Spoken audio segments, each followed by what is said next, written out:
今天我们要讲的是用渐层工具，渐层工具画色铅笔。那首先来讲，我们来准备2个色票。那第一个色票呢，就是我们要的颜色，所以我们这边调整一下。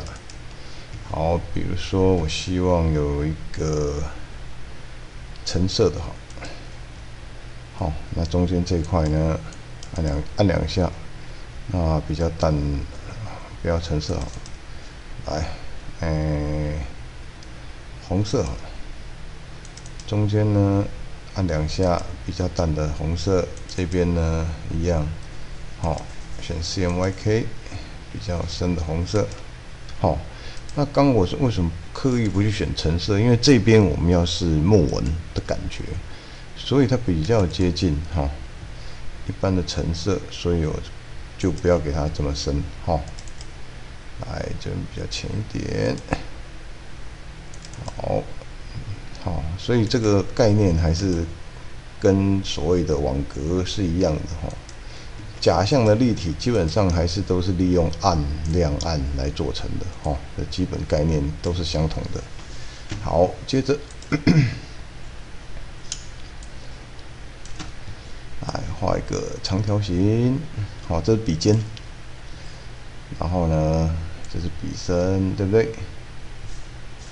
好，那这2个都好了之后呢，选取，对齐，那这2个呢是红色的，对不对？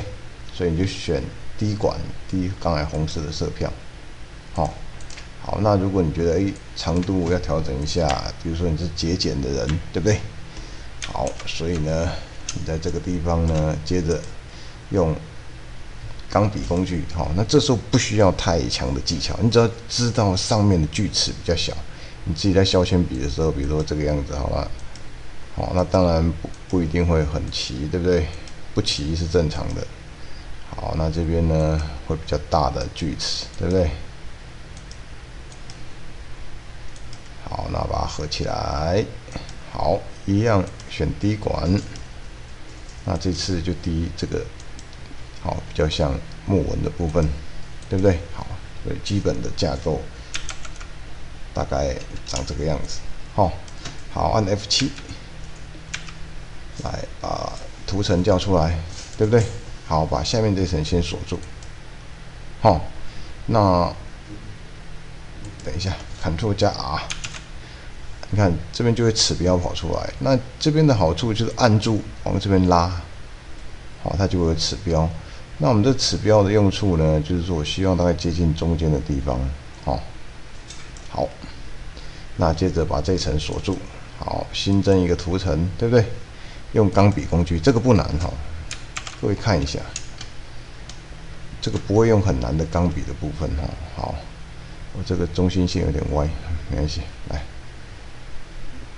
点低一点，都在刚才画的范围里面里面，好，往下拉，按 Shift 就是直线，对不对？好，大概到中心点的地方。按Shift做一个小小的弧形，好，按 Enter， 好。所以呢，这个呢，里面填无色，这样我们可以看到我们的黑色大概是长什么样子，对不对？好，那这已经画了一半，另外一半怎么做呢？到这里选近色，好，那我们要转移中心点，你看现在中心点在这里，所以要加 ALT，加 ALT。好，按 ALT 到我们要转移的中心点，点一下。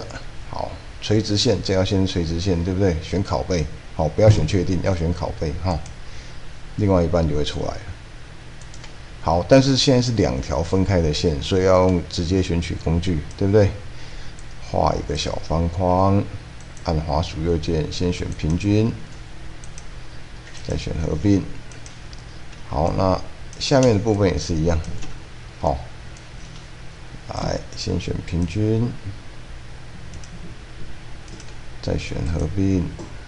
好，所以大概调整一下这个的位置，因为这边太靠近边边了，所以点它，选取工具，往这边移一点点。好，目前看起来是这个样子，对不对？